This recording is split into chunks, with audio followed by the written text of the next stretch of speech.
The lesson that we'll have this morning is one that's really significant to one of the lessons that we've already had before. This is in relation to sentence variations. Typically, we are told, or like ordinarily, we are told that of course our sentences begin with the subject. And we can't help but really do this kind of format or do this kind of structure in so many of the sentences that we make.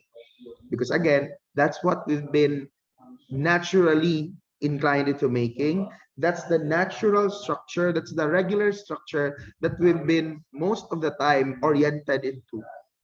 However, because of our lesson on sentence variations, we've been informed, we've been reminded that aside from the typical structure of having the subject come first to be followed by the verb, there could be another style in doing so.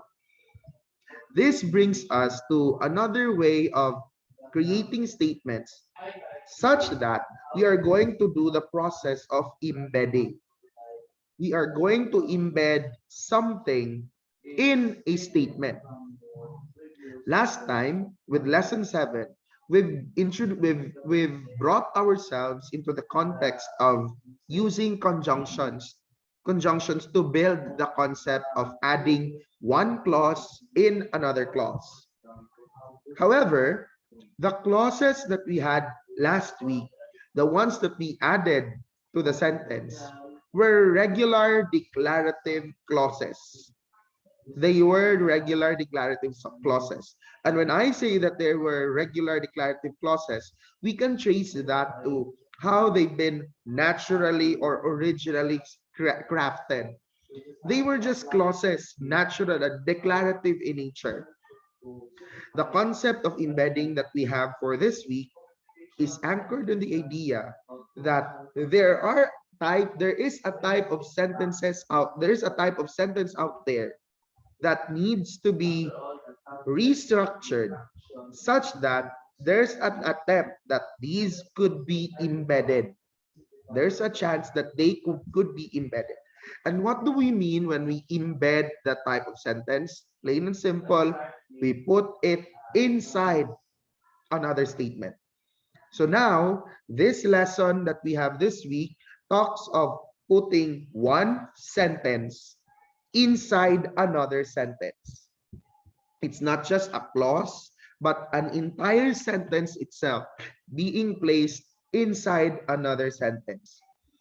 And the type of sentence that we shall embed falls into one category of sentences according to function or use. We are referring to interrogative statements. Interrogative statements. I'm putting things in the chat box.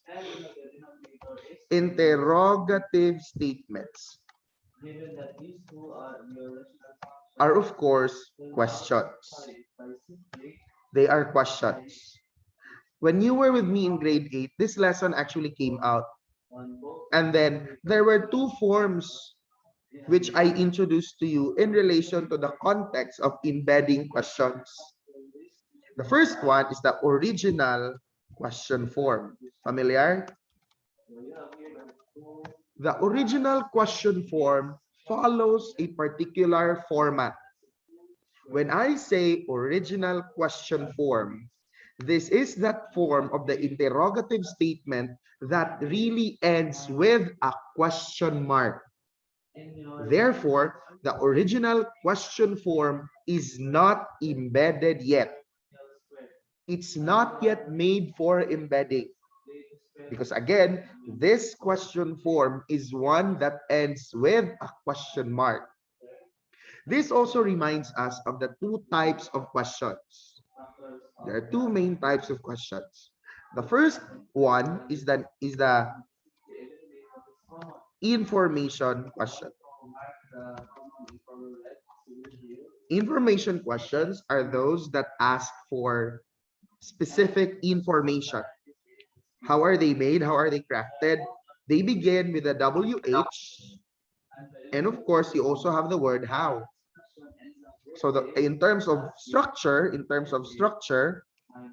it begins with what we call a question word, followed by the verb, followed by the subject of the sentence, the subject of the interrogative statement. Please keep this structure in mind, because if you have a question word followed by a verb, automatically that is in the original question form, and that is bound to end with a question mark.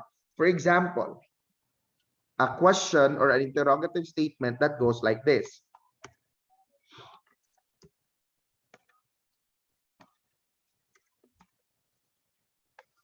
How did you know my answer?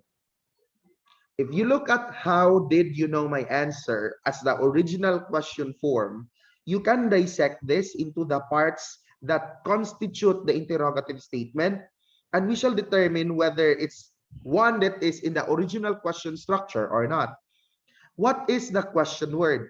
Like what I said, when it comes to information questions, question words will be your WH interrogative pronouns together with the how.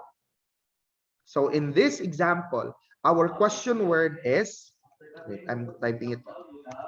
Question word is how. What word immediately comes after the word how? It's the word did. If you look at again the question, it's how did you know my answer?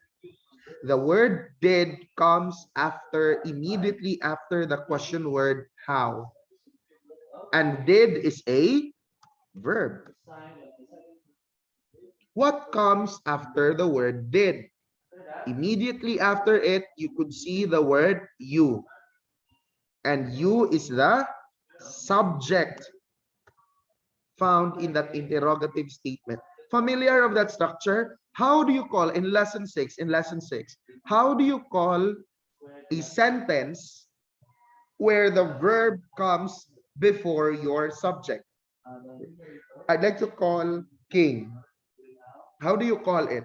A sentence where the verb comes before your subject. How do you call that sentence, or how would you describe that sentence? Inverted, sir. Correct. It is in the inverted order. In fact, in lesson 6, we were able to find out that all interrogative statements, if in the original question form, are in the inverted order. So let's make that float once again. All original question forms are in the inverted order. Proof, we have here how as our question word, followed by did, followed by you. And so we have an information question in the structure of the original question form, which is inverted in order. Let's have another example.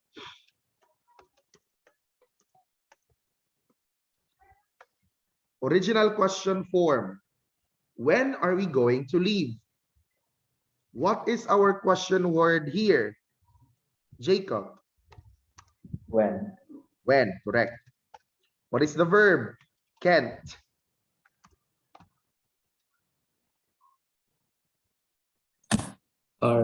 Are, correct.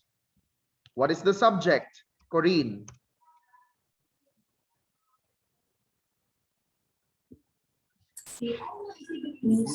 Be, correct. Just by plainly looking at the words found in the order, right away, you can see that the verb indeed comes before the subject. And so this interrogative statement, this question is indeed in the inverted order, much more than that, this is in the original question form.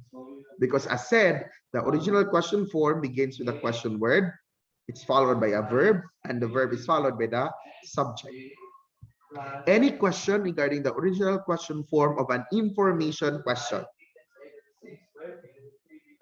If there's none, let me proceed to another type of question which we shall also present in the original question form.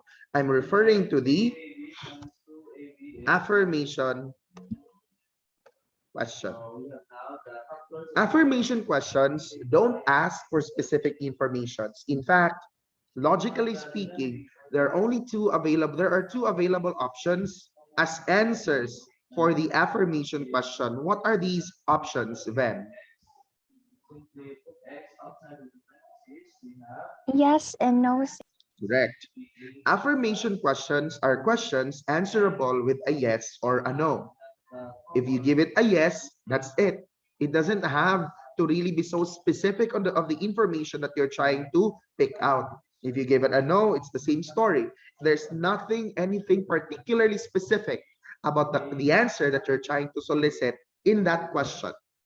And how do we structure them? There's one which we shall call as the question verb.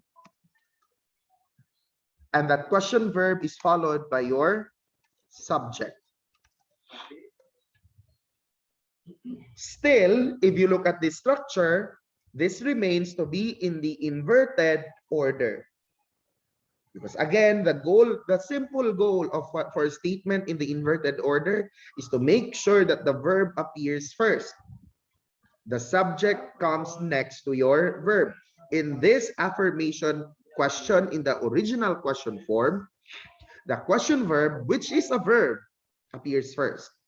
Then comes your subject. What can be used as question verbs? If question words are taken from your interrogative pronouns, question verbs can come from what we call as auxiliary verbs. Take note of that. Our auxiliary verbs function as question verbs. So if you think of auxiliary verbs, they could be do, does, did. You can have has, have, had. You can also have your be verbs. That would mean your is, are, am, was, were. This would also include your modals. So we have quite a pool of verbs to use as question verbs to begin an affirmation question. For example, let's have this example. Did you take the trash? What is the first word that we could see in this statement? Al. It's did, correct. And once again, if you look at did is listed as one of the words in our list of auxiliary verbs. Sir, are they not linking verbs? Are they not helping verbs? We trace them called as auxiliary verbs. An auxiliary verb functions as a linking verb. I hope there are other viewers out there who find this video. People, I'm now on 350 followers, so subscribers. While it's not yet too late, while the world has not ended yet, find time to subscribe. I need 650 more people to subscribe. There might be viewers out there. Allow me to also do this disclaimer, because there was a comment that was already raised in my YouTube account. There was a question of where is this student from? That question actually that question actually has an embedded statement, but the embedding that's done is not right. I'll show it as an example later on. So whoever you are, whoever you are who placed that comment, sorry, I'm not sorry. I'll use your question as an example for embedded questions, so that students would not do the mistake found in your comment. Too bad you placed a comment to the wall of someone who teaches grammar.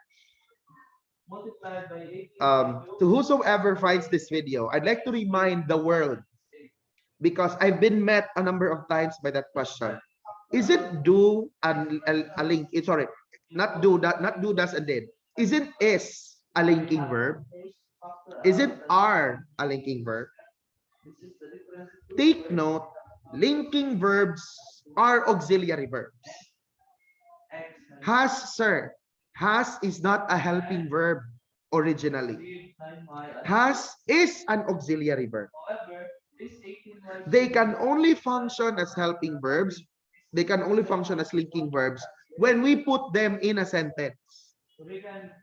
For example, if you have the word has alone, it cannot function as a helping verb. has functions as a helping verb if you create what we call a verb phrase, where you have a helping verb and a main verb. Is functions as a linking verb only if you place it in an SLVC format. Is can even be a helping verb. So it's not right to say that is, are, am, was, and were are linking verbs. They're not really linking verbs. They're just auxiliary verbs.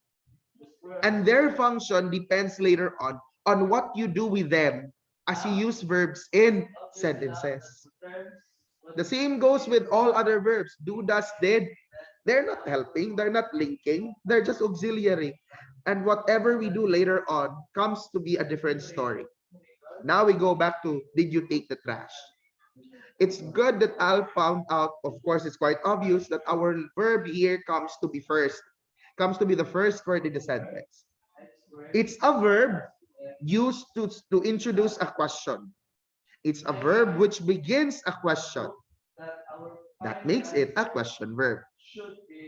What comes after the question verb? Kathy. You, sir. It's the word you. And what is the function of you in this sentence, Daniel? Jack, sir. It's the subject, correct? So true enough, we have an affirmation question structured with words in the inverted order because it is in the original question form or original question structure. Let's have another one.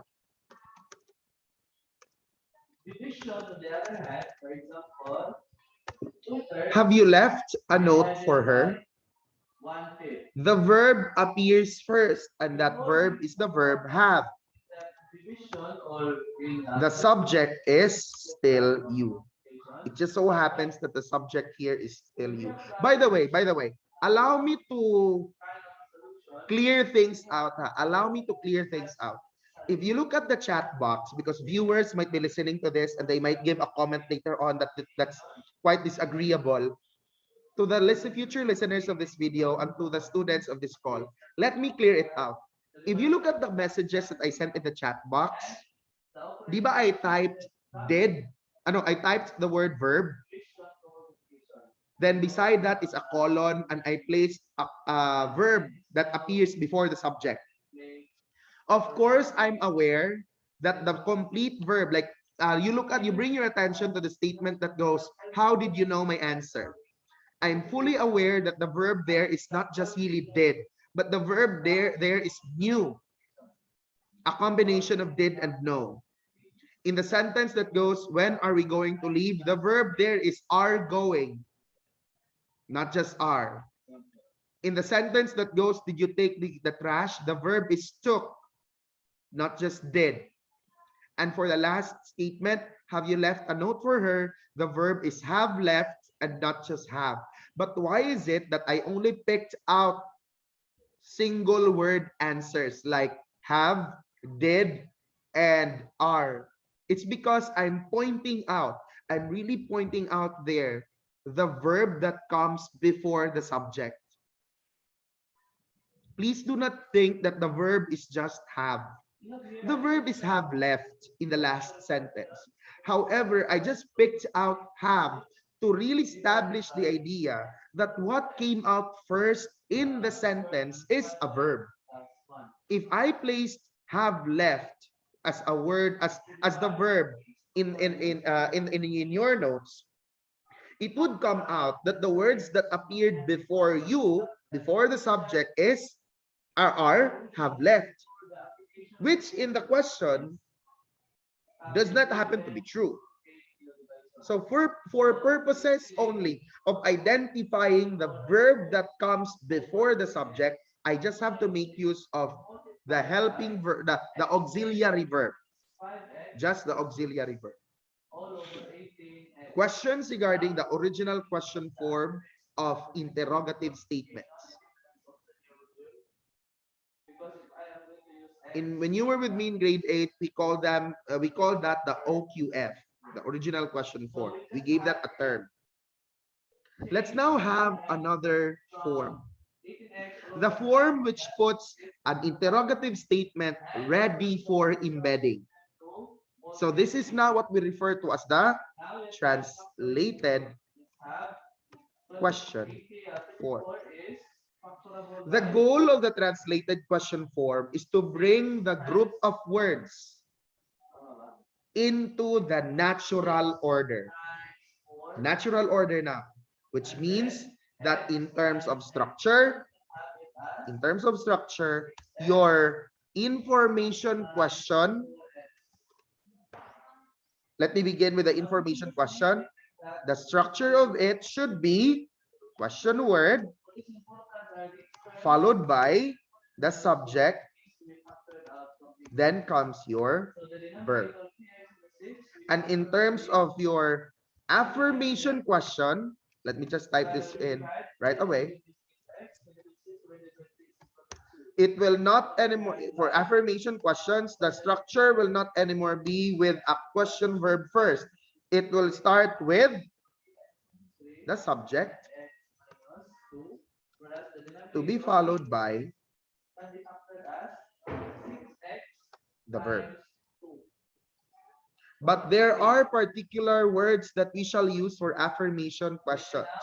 Anyway, we'll do that one later on. Let's begin with information question. Let's have information questions first. Information questions in the translated question form. Let's have the one that we had for original questions. Let's go to the question that goes, how did you know my answer? What is its translated question form where words are now in the natural order? It is said that the structure still begins with a question word, which in that case is how. What will come after how? It's said that it is to be the subject. So we will let you follow how. Because if you look at the original question form, the subject is you. What comes after you in the translated question form? It's the verb. Now, you locate the complete verb. The complete verb matters here this time. The complete verb matters, and it's not just did, but it's did know. Did know is equivalent to what verb? What single word verb can we make if we combine did and know? Kathy? New, sir. New, correct. And then, plain and simple, we just copy the rest of the words found in that question, which would be my answer. Sir, why is it that your letter H of how is not set in uppercase? It won't be set in uppercase as it is because this information question in the translated question format is now ready for embedding. We have yet to decide where it will be placed within another sentence. If it is made to start that other sentence, that's when the letter H of how is going to be set in uppercase. If it's found somewhere at the end, somewhere at the middle, the letter H of how will be in lowercase. That is why, on its own, this information question ready for embedding because it's translated will begin with a letter not in uppercase. Sir, is it right if my answer is how you did? No. My answer. What if, sir, that's my answer? The inclusion of did, do, and does in a declarative statement as helping verbs, because it's a helping verb here. It creates a verb phrase. Did being the helping verb and know being the main verb. Please keep this in mind. The inclusion of did, does, and do in a declarative statement with them functioning as helping verbs puts the statement in the emphatic degree, meaning you're trying to emphasize something, which does not happen in all sentences. I mean, you would sound, sorry for the term, you would sound crazy if you put emphasis in all of your statements. Just imagine you giving statements that go, I do want to see you. I do want to write things down. I do want to go home right now. I did like the thought of, imagine if all statements you create in English are placed in the emphatic degree. Why, personally, I would feel annoyed. Why do you have to be so emphatic all the time? Like, I do need this. What's the purpose of being so emphatic? Why not just say, I need this? I do need this. I do have to go. I do have, it just sounds so annoying. Sorry if I have to be so blunt about that.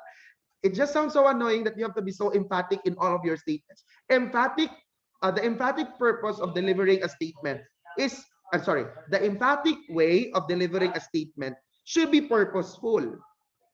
Meaning, you emphasize your point at a particular circumstance because it's really needed. There's a need to do so. Therefore, when you were with me in grade 8, I allowed this. But this time, you will not be allowed to use the emphatic degree when you translate an original question form into its translated question form. If you do that, I'll mark your answer wrong. Sir, is that not grammatically correct? Allow me to say, it is grammatically correct. But is it phonology, morphology, semantically correct? Semantics is the use of it in a particular situation. Is that making it meaningful?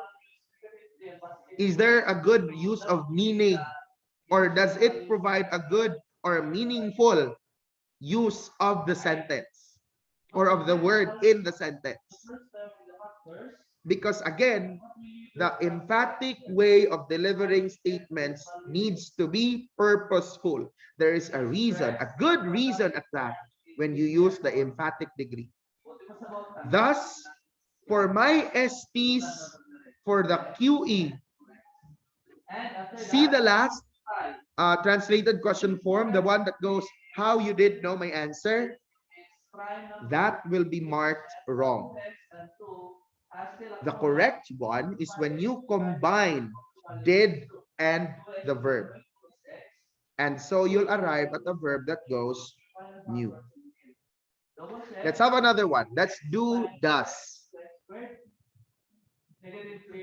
Let's assume that the OQF, I hope everybody knows the meaning of OQF. Its original question form. The OQF is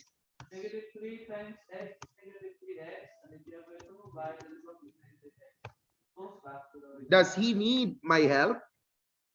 The TQF translated question form of that would be he needs my help. Sir, what happened to does? Our knowledge of grammar in elementary up until high school should tell us that does is a part of does now is a part of needs. Because if you combine does and need, that would create a singular verb, a single word, singular verb, which is needs. Sir, why is it that the letter H of he does not begin with a capital letter? It's because this TQF is ready for embedding. We just need to know later on, we just need to decide later on where we want to put that ready for embedding translated question form. This is with information questions. With information questions. Let's do affirmation questions now. Affirmation question. It is said that with the affirmation question, the subject will come first. The subject will be followed by the verb. The thing is, we still need some form of introductory word to start our TQF, which originally comes from an affirmation question, OQF. Let's have an example, an example of an OQF.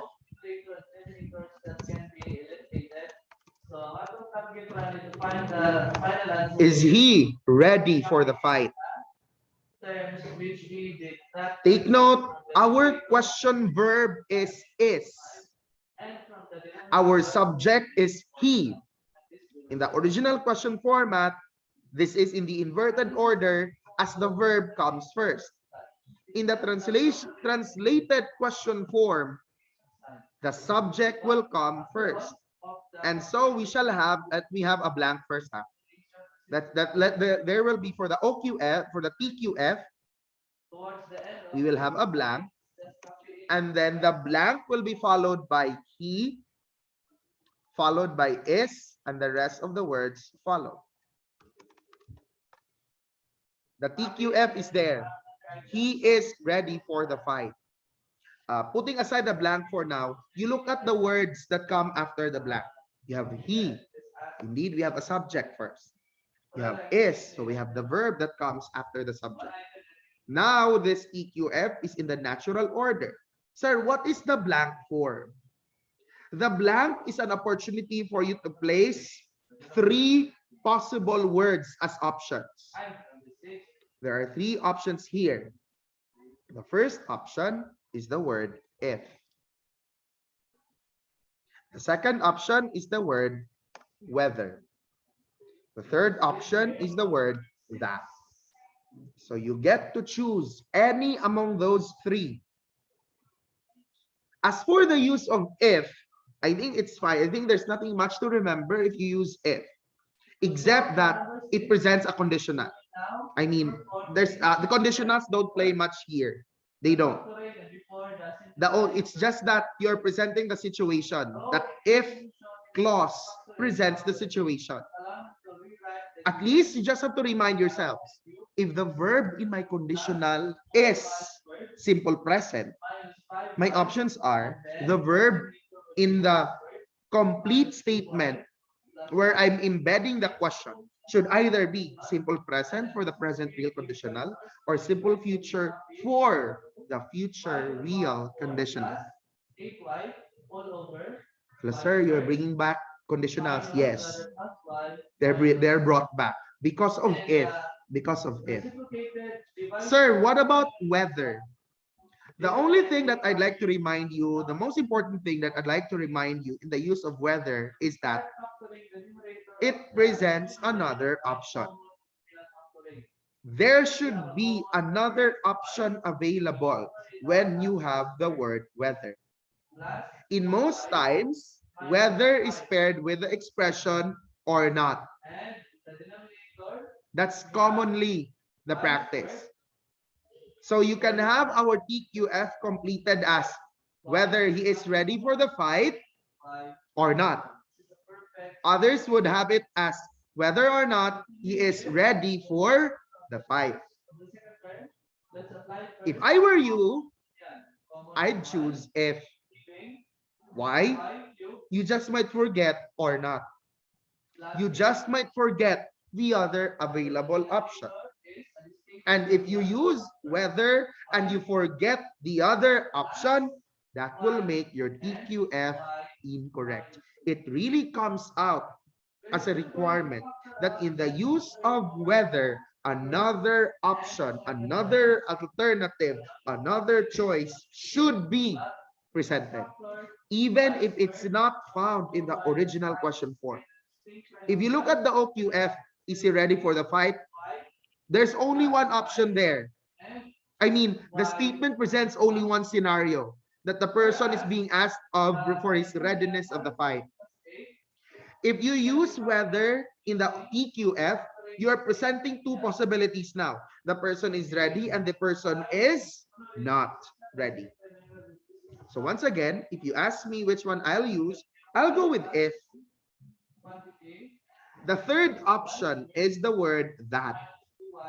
The placement of the word that means that the OQF is now turned into a noun clause. If and whether makes the OQF a dependent clause. Dependent, the noun clauses are also dependent. Dependent clauses that function as adverbs. The use of that makes the OQF a noun clause. I hope you see the difference. At any rate, what we did with our affirmation OQF is that we have turned it into a dependent clause for the TQF. It's just that with if and whether, it becomes an adverbial clause. With that, it becomes a noun clause. Questions so far? And we have the trinomial y squared Questions? 2y plus 4. Let's try doing the act of embedding. Before we do so, we are reminded that there are two options. We could embed a question inside an interrogative statement, or we could embed a question inside a declarative statement. You can in fact see that in your module. The first option is by embedding it in an interrogative statement, embedding a question within questions, or you could embed a statement within another regular statement, embedding a question within declarative statements. Two options. Let's try this OQF. Sorry.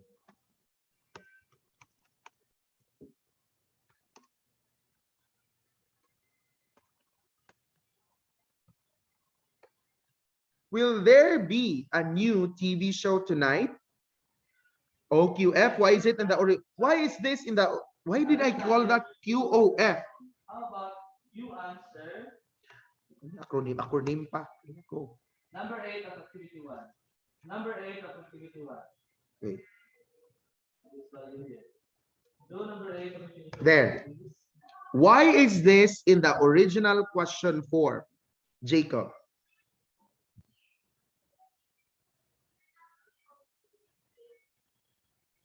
Wait lang. Why is it that this question is in the original question 4?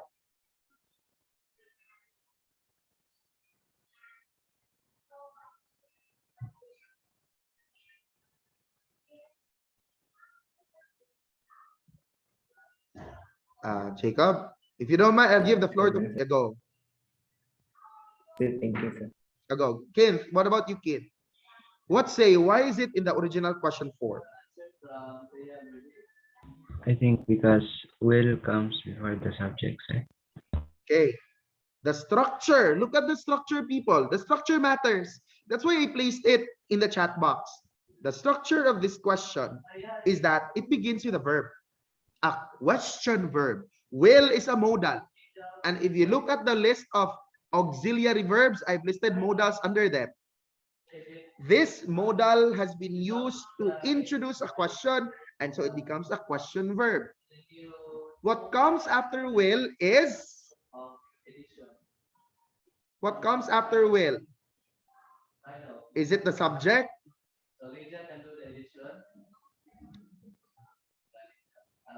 Is it the subject that comes after will? Kathy? No, sir. What comes after will? There, sir. There. Is there a subject, Kath? No, sir. Not. So the subject has not come yet. There can never function as a subject. In this one, it is an expletive. Now, let's continue. What comes next to there? Them. B, sir. B. And what is B? Them. A be verb, sir. It's a verb. It's the base form of is, are, am, was, and were. And in fact, it's the pair of will to create a complete verb phrase. Will being the helping verb and be being your main verb. It's just that will, aside from being a helping verb, is also used as a question verb because it's what introduces this question. So far, our subject has not come out yet. What is the supposed subject here, Daniel? A new TV show, sir. New TV show. Or the word show, because TV is a modifier to show, A is a modifier to show, as well as new. So Ken gave us the complete one. And if you look at the location of the subject, it came after your verb. Plus, another proof that puts this statement in the original question form is the presence of a question mark. The question mark is an indicator that indeed we have here an interrogative statement that follows words in the inverted order. And words in the inverted or questions that are in the inverted order with words that are inverted or in the inverted order are in the original question form. What kind of question is this? That's another story. What kind of question is this? Jacob. Thank you, Lydia. Okay, notice class that she had a first. There were two types mentioned earlier. What kind of question is this? Affirmation question. Again, sorry? Affirmation question. It's an affirmation question, correct? It does not begin with an interrogative pronoun. It does not begin with your WHS nor with a how. It begins with a question verb, and affirmation questions begin with a question verb. And so, what are our possible options in translating this OQF to its TQF? Kathy, can you give me the 3 TQF forms? For this sentence, sir, Just the TQF, just the TQF. Nothing embedded yet. Nothing embedded yet. We will not embed anything yet. You will just translate the OQF to its TQF. Yes, sir. The first one is? The first one is a new TV show. What completes the TQF for an affirmation question? That's why I placed a blank. Yes, sir. That The first one is that. a new TV show will be there. will be there tonight. TQF2, what is it, Kat? Number 4 of If a new a TV new show TV show will be will there be tonight. there tonight. The third DQF, Kat. Whether a new TV show will be there tonight or not. So these are our 3 available translated question forms of our OQF. Sir, why are there 3 options? Because again, there are 3 possible conjunctions, subordinating conjunctions that you can use to transform that OQF to a dependent clause. And look at what Kathy did for the third one. In the use of whether, there is going to be another option. That there could be a new TV show there tonight or there's none. Now, the more important task is to put these TQFs inside a statement. Inside another statement. Thus completing the process of embedding. For example, Let me try embedding TQF1. Fine, perhaps, if you're using a tab, it will yung malalas sa tawag, no? Ito sa yung tab. So, dito na gamit yung tab na next week. Wait, I just placed a new TV. No, it's a new TV show. Connect the tab to the There. That is embedding TQF1. Since TQF1 becomes a noun clause, I can do whatever I want with noun clauses. So allow me to What were we told of when it comes to the function of a noun clause? Lesson 1. It could be a subject. It could be a direct object. It could be an object of the preposition. It could be a subjective complement. It could be an appositive. Many can be done about this. multiply And in this statement, I made it function as the direct from object. x all over 5 or x Sir, over 5 all over where is the concept of embedding there? the You look at again the TQF, that a new TV show will be there tonight. Where is it found? Is it found within our sentence? then we have Our sentence begins with the pronoun I and ends with a punctuation mark. Is it within the sentence? It is. And so it got embedded. It has been embedded. Even if your sentence is and Ray had her final answer by simply copying what is left in her solution. And this is the correct answer for number 4. that a new TV show will be there tonight comes to be our discussion, we still have managed to embed TQF1 because that TQF now starts your sentence. It now even becomes the starter of the sentence. It's been embedded. It's been embedded into the statement that we have made. Sir, what about those that begin with question words, interrogative pronouns? By the way, you can do the same to TQF2 and TQF3. Just don't forget that for TQF3, another option should be available. The or not, or another option, whatever that other option is. What about, sir, those that begin with interrogative pronouns? How do we embed them? Okay, let's have an OQF first. An OQF which begins with an interrogative pronoun.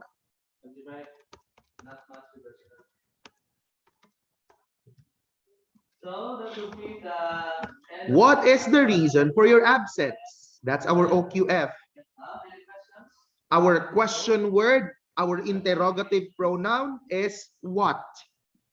The word that comes after what is the word is, which is a verb.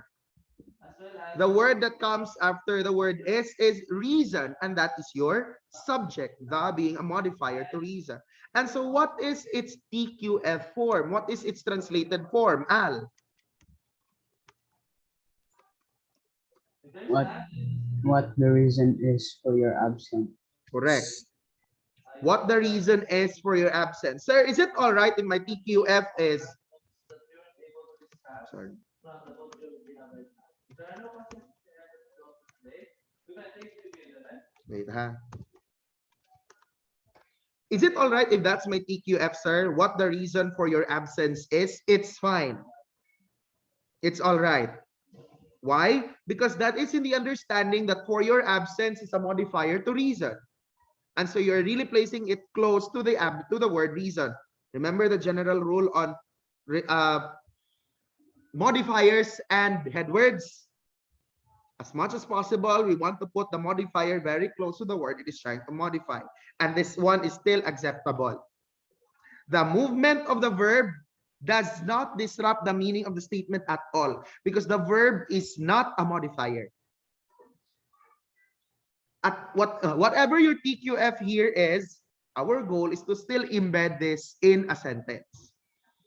Embedding, take note, embedding an information question is as good as embedding any other noun clause out there. These TQFs, which are from information questions now become noun clauses themselves. So how do we try? How can we try to do it? We can have this.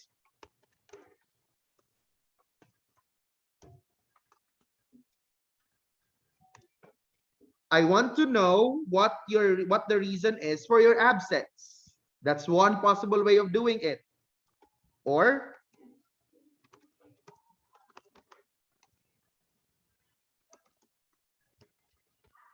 they talked about what the reason is for your absence. Or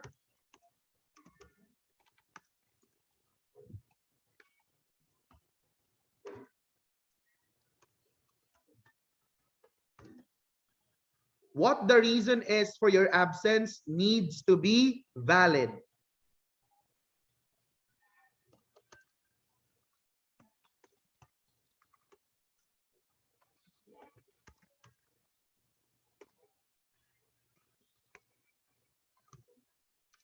My point, what the reason is for your absence never got heard. Another one.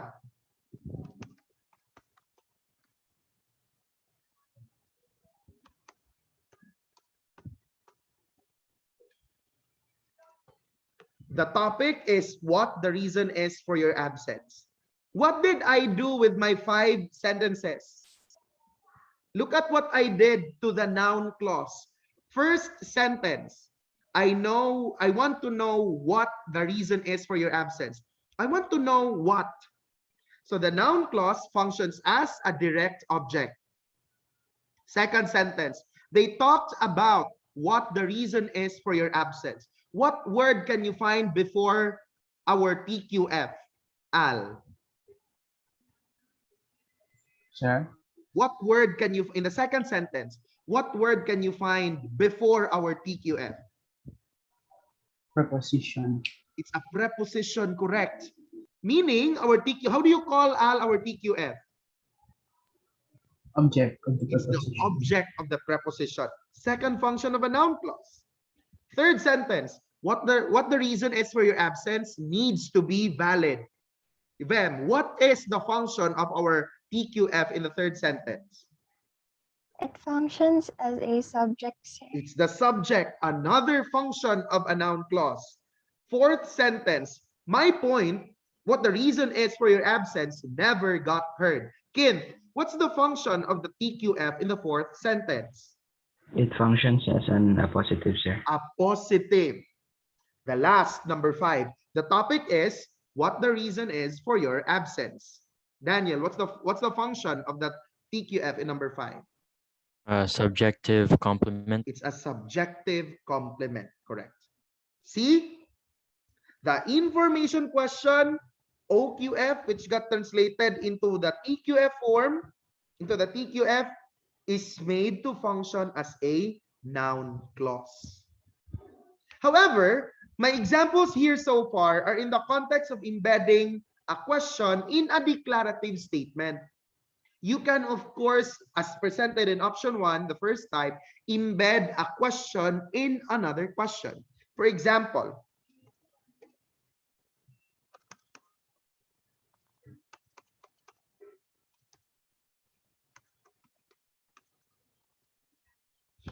why are they talking of what the reason is of your absence?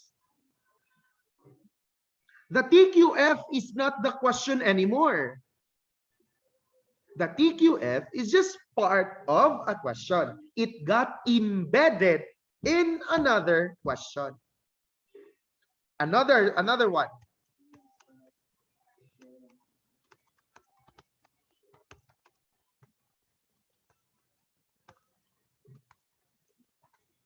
A 4, it's not yours. Is there a need for us to talk of what the reason is for your absence? This is now an affirmation question. The first one was the information question. It begins with why. This one is a yes/no question, an affirmation question. Take note, the TQF is not the question anymore. It just got embedded in another question. Now, Do we have anything to ask regarding the discussion so far? Any question?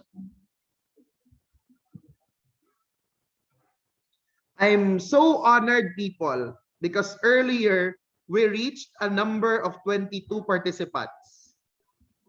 That means that earlier everyone was around, because Vem actually has 2 accounts here. Vem was the one checking the attendance. Diba, Vem, everyone was around earlier. There was a time that everyone made it. And I'm happy that everybody, maybe it's just because of the internet connection, I'm just happy that everybody came to be present this morning. I'm so happy for that. Any question, grade 10? If there's none this time, then perhaps you can reserve your questions for Thursday. We will not meet this afternoon at 4:30 to 5. We'll just meet for Values Ed on Thursday. I've already finished your QE for Values Ed. 100 items indeed. That will be all for this morning, grade 10. Goodbye and thank you so much for your attendance. Thank you so much. Goodbye and Goodbye. thank you. Thank you, sis. Thank you, Bye. Sir Sam.